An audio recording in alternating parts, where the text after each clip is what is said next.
An essay on criticism by Alexander Pope I that it is as great a fault to judge ill as to write ill, and a more dangerous one to the public. That a true taste is as rare to be found as a true genius. That most men are born with some taste, but spoiled by false education. The multitude of critics, and causes of them. That we are to study our own taste, and know the limits of it. Nature the best guide of judgment, improved by art and rules, which are but methodized nature. Rules derived from the practice of the ancient poets. That therefore the ancients are necessary to be studied by a critic, particularly Homer and Virgil. Of licenses, and the use of them by the ancients. Reverence due to the ancients, and praise of them. 'Tis hard to say if greater want of skill appear in writing or in judging ill, but of the two less dangerous is t'offense to tire our patience than mislead our sense. Some few in that, but numbers err in this. 10 censure wrong for one who writes amiss. A fool might once himself alone expose. Now one in verse makes many more in prose. 'Tis with our judgments as our watches, none go just alike, yet each believes his own. In poets as true genius is but rare, true taste is seldom as the critic's share. Both must alike from heaven derive their light, these born to judge, as well as those to write. Let such teach others who themselves excel, and censure freely who have written well. Authors are partial to their wit, 'tis true, but are not critics to their judgment too? Yet if we look more closely, we shall find most have the seeds of judgment in their mind. Nature affords at least a glimmering light. The lines, though touched but faintly, are drawn right. But as the slightest sketch, if justly traced, is by ill coloring but the more disgraced, so by false learning is good sense defaced. Some are bewildered in the maze of schools, and some made coxcombs nature meant but fools. In search of wit these lose their common sense, and then turn critics in their own defense. Each burns alike, who can or cannot write, or with a rival's or an eunuch's spite. All fools have still an itching to deride, and fain would be upon the laughing side. If Macbeus scribble in Apollo's spite, there are who judge still worse than he can write. Some of it first for wits, then poets past, turned critics next, and proved plain fools at last. Some neither can for wits nor critics pass, as heavy mules are neither horse nor ass. Those half-learned witlings, numerous in our isle, as half-formed insects on the banks of Nile. Unfinished things, one knows not what to call, there are generations so equivocal. To tell them would 100 tongues required, or one vain wits that might 100 tire. But you who seek to give and merit fame, and justly bear a critic's noble name, be sure yourself in your own reach to know how far your genius, taste, and learning go. Launch not beyond your depth, but be discreet, and mark that point where sense and dullness meet. Nature to all things fixed the limits fit, and wisely curbed proud man's pretending wit. As on the land while here the ocean gains, in other parts it leaves wide sandy plains. Thus in the soul while memory prevails, the solid power of understanding fails. Where beams of warm imagination play, the memory's soft figures melt away. One science only will one genius fit. So vast is art, so narrow human wit. Now only bounded to peculiar arts, but often those confined to single parts. Like kings we lose the conquests gained before, by vain ambition still to make them more. Each might his several province well command, would all but stoop to what they understand. First follow nature, in your judgment frame by her just standard, which is still the same. Unerring nature, still divinely bright, one clear, unchanged, and universal light, life, force, and beauty must all impart, at once the source, and end, and test of art. Art from that fund each just supply provides, works without show, and without pomp presides. In some fair body thus informing soul with spirits feeds, with vigor fills the whole. Each motion guides, and every nerve sustains, itself unseen, but in th. effects remains. Some, to whom heaven in wit has been profuse, want as much more to turn it to its use. For wit and judgment often are at strife though, men each other's aid, like man and wife. 'Tis more to guide than spur the muse's steed, restrain his fury than provoke his speed. The winged courser, like a generous horse, shows most true mettle when you check his course. Those rules of old, discovered, not devised, are nature still, but nature methodized. Nature, like liberty, is but restrained by the same laws which first herself ordained. Hear how learned Greece her useful rules indites when to repress and when indulge our flights. High on Parnassus' top her sons she showed, and pointed out those arduous paths they trod, held from afar, aloft, to mortal prize, and urged the rest by equal steps to rise. Just precepts thus from great examples given, she drew from them what they derived from heaven. The generous critic fanned the poet's fire, and taught the world with reason to admire. Then criticism the muse's handmaid proved, to dress her charms, and make her more beloved, but following wits from that intention strayed. Who could not win the mistress wooed the maid. Against the poets their own arms they turned, sure to hate most the men from whom they learned. So modern, Pothcaries taught the art by doctors' bills to play the doctor's part, bold in the practice of mistaken rules, prescribe, apply, and call their masters fools. Some on the leaves of ancient authors prey, nor time nor moths e'er spoiled so much as they. Some dryly plain, without invention's aid, write dull receipts how poems may be made. These leave the sense they're learning to display, and those explain the meaning quite away. You then whose judgment the right course would steer, know well each ancient's proper character, his fable, subject, scope in every page, religion, country, genius of his age. Without all these at once before your eyes, cavil you may, but never criticize. Be Homer's works your study and delight, read them by day, and meditate by night. Thence form your judgment, thence your maxims bring, and trace the muses upward to their spring. Still with itself compared, his text peruse, and let your comment be the Mantuan muse. When first young Maro in his boundless mind a work to outlast a mortal Rome designed, perhaps he seemed above the critic's law, and but from nature's fountains scorned to draw. But when to examine every part he came, nature and Homer were, he found, the same. Convinced, amazed, he checks the bold design, and rules as strict his labored work confine as if the stage I write o'er looked each line. Learn hence. For ancient rules adjust esteem. To copy nature is to copy them. Some beauties yet no precepts can declare, for there's a happiness as well as care. Music resembles poetry. In each are nameless graces which no methods teach, and which a master hand alone can reach. If, where the rules not far enough extend, since rules were made but to promote their end, some lucky license answer to the full intent proposed, that license is a rule. Thus Pegasus, a nearer way to take, may boldly deviate from the common track. Great wits sometimes may gloriously offend, and rise to faults true critics dare not mend. From vulgar bounds with brave disorder part, and snatch a grace beyond the reach of art, which, without passing through the judgment, gains the heart, and all its end at once attains. In prospects thus some objects please our eyes, which out of nature's common order rise, the shapeless rock, or hanging precipice. But though the ancients thus their rules invade, as kings dispense with laws themselves have made, moderns, beware. Or if you must offend against the precept, ne'er transgress its end, let it be seldom and compelled by need, and have at least their precedent to plead.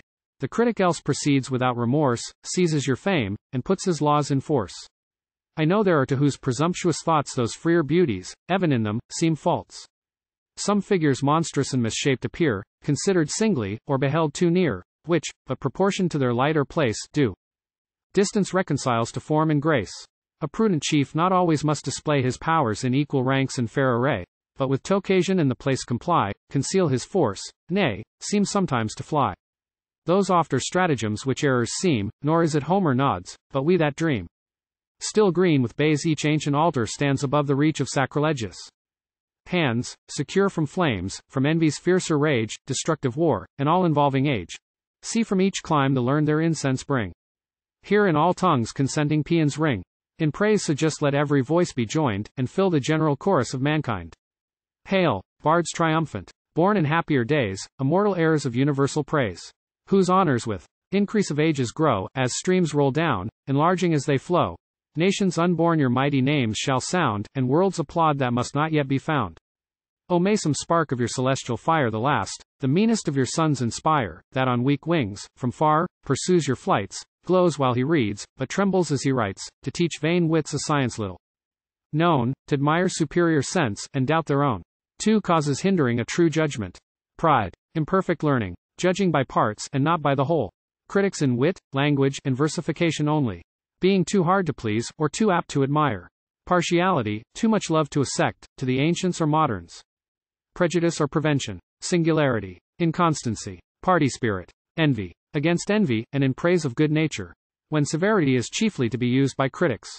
Of all the causes which conspire to blind man's erring judgment, and misguide the mind, what the weak head with strongest bias rules, is pride, the never-failing vice of fools.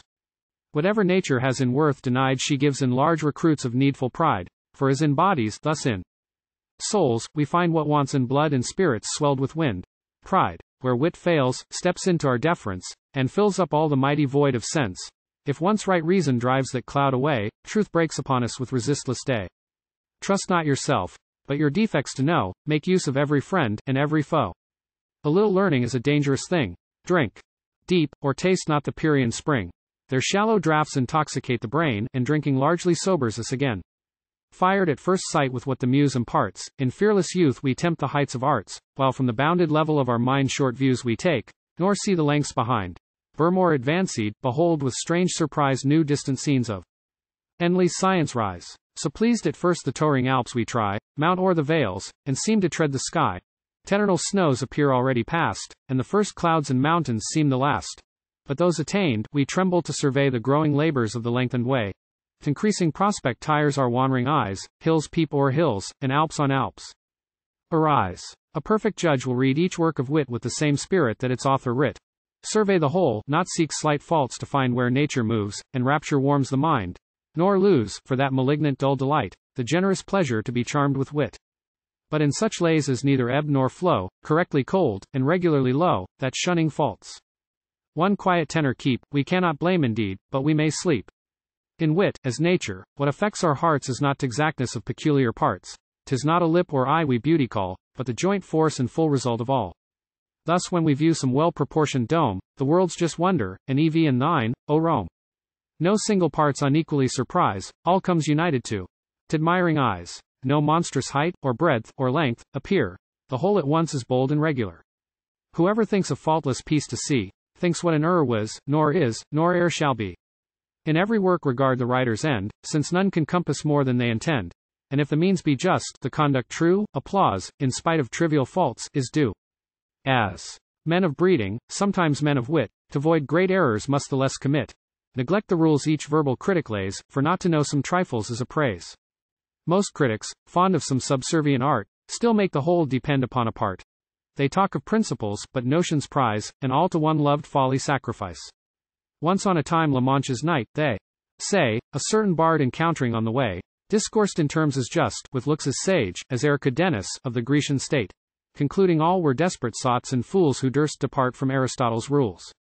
Our author, happy in a judge so nice, produced his play, and begged the knight's advice, made him observe the subject and the plot, the manners, passions, unities, what not, all which exact to rule were brought about, were but a combat in the lists left out. What, leave the combat out? Exclaims the knight. Yes, or we must renounce the stage I write. Not so, by heaven, he answers in a rage, knights, squires, and steeds must enter on the stage. So vast a throng the stage can enter contain. Then build a new, or act it in a plain. Thus critics of less judgment than caprice, curious, not knowing, not exact, but nice, form short ideas, and offend the arts, as most in manners, by a love to parts. Some to conceit alone their taste confine, and glittering thoughts struck out at every line. Pleased with a work where nothing's just or fit, one glaring chaos and wild heap of wit. Poets, like painters, thus unskilled to trace the naked nature and the living grace, with gold and jewels cover every part, and hide with ornaments their want of art. True wit is nature to advantage dressed, what oft was thought, but ne'er so well expressed. Something whose truth convinced at sight we find, that give us back the image of our mind. As shades more sweetly recommend the light, so modest, plainest sets of sprightly wit. For works may have more wit than does them good, as bodies perish through excess of blood. Others for language all their care express, and value books, as women men, for dress. Their praise is still, the style is excellent. The sense they humbly take upon content. Words are like leaves, and where they most abound, much fruit of sense beneath is rarely found. False eloquence, like the prismatic glass, its gaudy colors spreads on every place. The face of nature we no more survey, all glares alike, without distinction gay. But true expression, like tune-changing sun, clears and improves whate'er it shines upon. It gilds all objects, but it alters none. Expression is the dress of thought, and still appears more decent as more suitable. A vile conceit in pompous words expressed is like a clown in regal purple dressed. For different styles with different subjects sort, as several garbs with country, town, and court. Some by old words to fame have made pretense, ancients in phrase, mere moderns in their sense. Such labored nothings, in so strange a style, amaze tune-learned, and make the learned smile. Unlucky as fungoso in the play, these sparks with awkward vanity display what the fine gentleman wore yesterday, and but so mimic ancient wits at best, as apes our grandsires in their doublets doctorist. In words as fashions the same rule will hold, alike fantastic if too new or old. Be not the first by whom the new are tried, nor yet the last to lay the old aside. But, most by numbers judge a poet's song, and smooth or rough with them is right or wrong. In the bright muse though, thousand charms conspire, her voice is all these tuneful fools admire, who haunt Parnassus but to please their ear, not mend their minds, as some to church repair, not for the doctrine, but the music there. These equal syllables alone require, though, oft the ear the open vowels tire, while expletives their feeble aid to join, and 10 low words oft creep in one dull line, while they ring round the same unvaried chimes, with sure returns of still expected rhymes. Where are you find the cooling western breeze? In the next line, it whispers through the trees. If crystal streams with pleasing murmurs creep, the reader's threatened, not in vain, with sleep. Then, at the last and only couplet, fraught with some unmeaning thing they call a thought, a needless Alexandrine ends the song, that, like a wounded snake, drags its slow length along. Leave such to tune their own dull rhymes, and know what's roundly smooth, or languishingly slow, and praise the easy vigor of a line where Denham's strength and Waller's sweetness join. True ease in writing comes from art, not chance, as those move easiest to have learned to dance. 'Tis not enough no harshness gives offense, the sound must seem an echo to the sense. Soft is the strain when zephyr gently blows, and the smooth stream in smoother numbers flows. But when loud surges lash the sounding shore, the hoarse rough verse should like the torrent roar. When Ajax strives some rock's vast weight to throw, the line, too, labors, and the words move slow. Not so when swift Camilla scours the plain, flies o'er unbending corn, and skims along the main. Hear how Timotheus varied lays surprise, and bid alternate passions fall and rise. While at each change the son of Libyan Jove now burns with glory, and then melts with love, now his fierce eyes with sparkling fury glow, now sighs steal out, and tears begin to flow. Persians and Greeks like turns of nature found, and the world's victor stood subdued by sound. The power of music all our hearts allow, and what Timotheus was is Dryden now. Avoid extremes, and shun the fault of such who still are pleased too little or too much. At every trifle scorn to take offense. That always shows great pride or little sense. Those heads, as stomachs, are not sure the best which nauseate all, and nothing can digest. Yet let not each gay turn thy rapture move, for fools admire, but men of sense approve. As things seem large which we throw, misdescry, dullness is ever apt to magnify. Some foreign writers, some our own despise, the ancients only, or the moderns prize. Thus wit, like faith, by each man is applied to one small sect, and all are damned beside. Meanly they seek the blessing to confine, and force that sun but on a part to shine, which not alone the southern wit sublimes, but ripens spirits in cold northern climes, which from the first has shone on ages past, enlives the present, and shall warm the last, though each may feel increases and decays, and see now clearer and now darker days, regard not then if wit be old or new, but blame the false and value still the true. Some ne'er advance a judgment of their own, but catch the spreading notion of the town. They reason and conclude by precedent, and own stale nonsense which they ne'er invent. Some judge of authors' names, not works, and then nor praise nor blame the writings, but the men. Of all this servile herd, the worst is he that in proud dullness joins with quality, a constant critic at the great man's board, to fetch and carry nonsense for my lord. What waffle stuff this madrigal would be in some starved hackney sonneteer or me. But let a lord once own the happy lines, how the wit brightens, how the style refines. Before his sacred name flies every fault, and each exalted stanza teems with thought. The vulgar thus throw imitation error, as oft learned by being singular. So much they scorn the crowd, that if the throng by chance go right, they purposely go wrong. So schismatics the plain believers quit, and are but damned for having too much wit. Some praise at morning what they blame at night, but always think the last opinion right. Amused by these is like a mistress used, this hour she's idolized, the next abused. While their weak heads, like towns unfortified, twixt sense and nonsense daily change their side. Ask them the cause, they're wiser still they say, and still tomorrow's wiser than today. We think our fathers fools, so wise we grow. Our wiser sons no doubt will think us so. Once Shaul divines this zealous isle o'erspread, who knew most sentences was deepest read. Faith, gospel, all seemed made to be disputed, and none has sense enough to be confuted. Scotists and Thomists now in peace remain amidst their kindred cobwebs in Duck Lane. If faith itself has different dresses worn, what wonder modes in wit should take their turn? Oft, leaving what is natural and fit, the current folly proves the ready wit, and authors think their reputation safe, which lives as long as fools are pleased to laugh.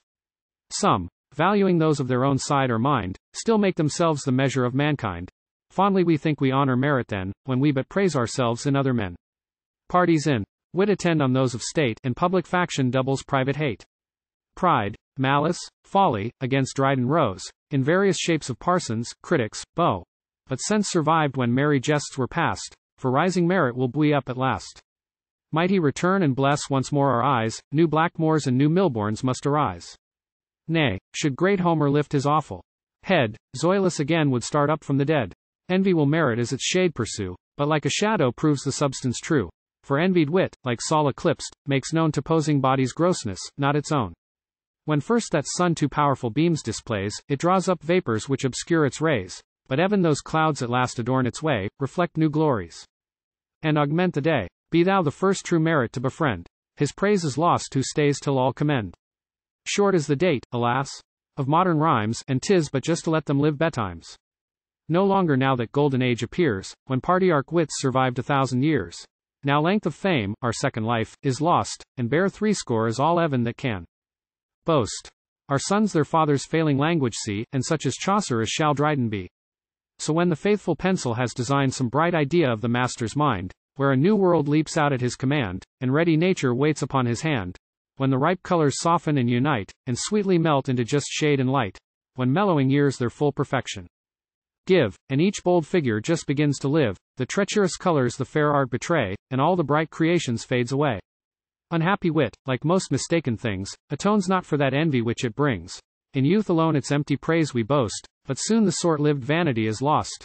Like some fair flower the early spring supplies, that gaily blooms, but even in blooming dies. What is this wit, which must our cares employ? The owner's wife that other men enjoy. Then most our trouble still when most admired, and still the more we give, the more required. Whose fame with pains we guard, but lose with ease. Sure some to vex, but never all to please. 'Tis what the vicious fear, the virtuous shun. By fools 'tis hated, and by knaves undone. If wit so much from ignorance undergo, let not learning too commence its foe. Of old those met rewards who could excel, and such were praised who but end devoured well. Though triumphs were to generals only due, crowns were reserved to grace the soldiers too. Now they who reach Parnassus' lofty crown employ their pains to spurn some others down, and while self-love each jealous writer rules, contending wits become the sport of fools. But still the worst with most regret commend, for each ill author is as bad a friend. To what base ends, and by what abject ways, are mortals urged throw, sacred lust of praise? Ne'er so dire a thirst of glory boast, nor in the critic let the man be lost. Good nature and good sense must ever join. To err is human, to forgive divine. But if in noble minds some dregs remain, not yet purged off, of spleen and sour disdain, discharge that rage on more provoking crimes, nor fear a dearth on these flagitious times. No part in vile obscenity should find, though wit and art conspire to move your mind. But dullness with obscenity must prove as shameful sure as impotence in love. In the fat age of pleasure, wealth, and ease sprung the rank weed, and thrived with large increase. When love was all an easy monarch's care, seldom at council, never in a war. Jilts ruled the state, and statesmen farces writ. Nay, wits had pensions, and young lords had wit. The fair sat panting at a courtier's play, and not a mask went unimproved away. The modest fan was lifted up no more, and virgins smiled at what they blushed before. The following license of a foreign reign did all the dregs of bold Socinus drain. Then unbelieving priests reformed the nation, and taught more pleasant methods of salvation, where heaven's free subjects might their rights dispute, lest God himself should seem too absolute. Pulpits their sacred satire learned to spare, and vice admired to find a flatterer there. Encouraged thus, wit's titans braved the skies, and the press groaned with licensed blasphemies.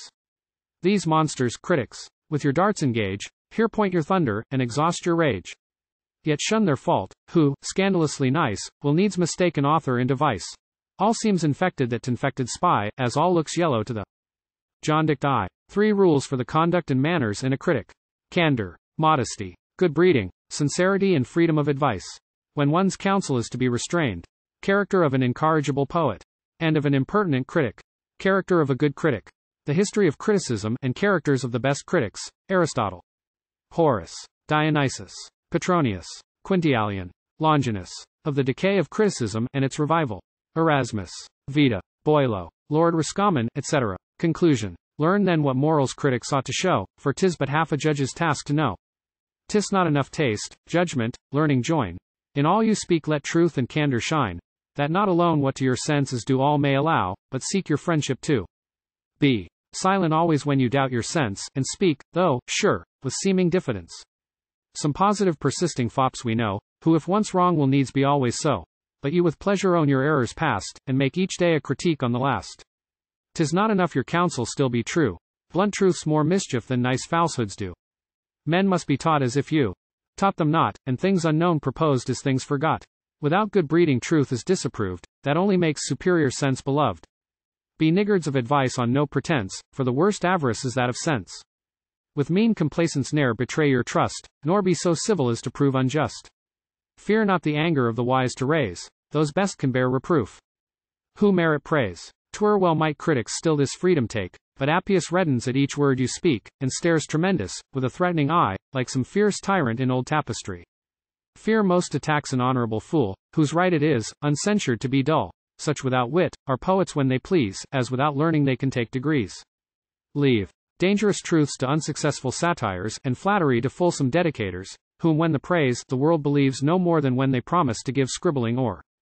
'Tis best sometimes your censure to restrain, and charitably let the dull be vain. Your silence there is better than your spite, for who can rail so long as they can write? Still humming on their drowsy course they keep, and lashed so long, like tops, are lashed asleep. False steps but help them to renew the race, as, after stumbling, jades will mend their pace. What crowds of these, impenitently bold, in sounds and jingling syllables grown old, still run on poets, in a raging vein, even to the dregs and squeezings of the brain, strain out the last dull droppings of their sense, and rhyme with all the rage of impotence. Such shameless bards we have, and yet 'tis true there are as mad abandoned critics too. The bookful blockhead ignorantly read, with loads of learned lumber in his head, with his own tongue still edifies his ears, and always listening to himself appears. All books he reads, and all he reads assails, from Dryden's fables down to Durfey's tales. With him most authors steal their works, or buy. Garth did not write his own dispensary. Name a new play, and he's the poet's friend. Nay, showed his faults, but when would poets mend? No place so sacred from such fops as Bard, nor is Paul's church more safe than Paul's churchyard. Nay, fly to altars. There they'll talk you dead, for fools rush and where angels fear to tread. Distrustful sense with modest caution speaks, it still looks home, and short excursions makes, but rattling nonsense in full volleys breaks, and never shocked, and never turned aside, bursts out, resistless, with a thundering tide. But where's the man who counsel can bestow, still pleased to teach, and yet not proud to know? Unbiased or by favor or by spite, not dully prepossessed nor blindly right. Though learned, well-bred, and though well-bred sincere, modestly bold and humanly severe, who to a friend his faults can freely show, and gladly praise the merit of a foe. Blessed with a taste exact, yet unconfined, a knowledge both of books and humankind, generous converse, a soul exempt from pride, and love to praise, with reason on his side? Such once were critics, such the happy few Athens and Rome in better ages knew. The mighty Stagirite first left the shore, spread all his sails, and durst the deeps explore. He steered securely, and discovered far, led by the light of the Maeonian star. Poets, a race long unconfined and free, still fond and proud of savage liberty, received his laws, and stood convict. 'Twas fit who conquered nature should preside o'er wit. Horace still charms with graceful negligence, and without method talks us into sense. Will, like a friend, familiarly convey the truest notions in the easiest way. He who, supreme in judgment as in wit, might boldly censure as he boldly writ, yet judged with coolness, though he sung with fire.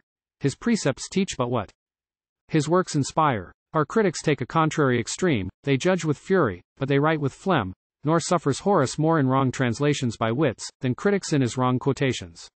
See Dionysus Homer's thoughts refine, and call new beauties forth from every line. Fancy and art and gay Petronius please, the scholar's learning with the courtier's ease. In grave Quintilian's copious work we find the justest rules and clearest method joined. Thus useful arms in magazines we place, all ranged in order, and disposed with grace, but less to please the eye than arm the hand, still fit for use, and ready at command. The bold Longinus, all the nine inspire, and bless their critic with a poet's fire, an ardent judge, who, zealous in his trust, with warmth gives sentence, yet is always just, whose own example strengthens all his laws, and is himself that great sublime he draws. Thus long succeeding critics justly reigned, license repressed, and useful laws ordained. Learning in Rome alike in empire grew, and art still followed where her eagles flew. From the same foes at last both felt their doom, and the same age saw learning fall in Rome. With tyranny then superstition joined, as that the body, this enslaved the mind. Much was believed, but little understood, and to be dull was construed to be good. A second deluge learning thus overrun, and the monks finished what the Goths begun. At length Erasmus, that great injured name, the glory of the priesthood and the shame, stemmed the wild torrent of a barbarous age, and drove those holy Vandals off the stage. But see, each muse in Leo's golden days starts from her trance, and trims her withered bays.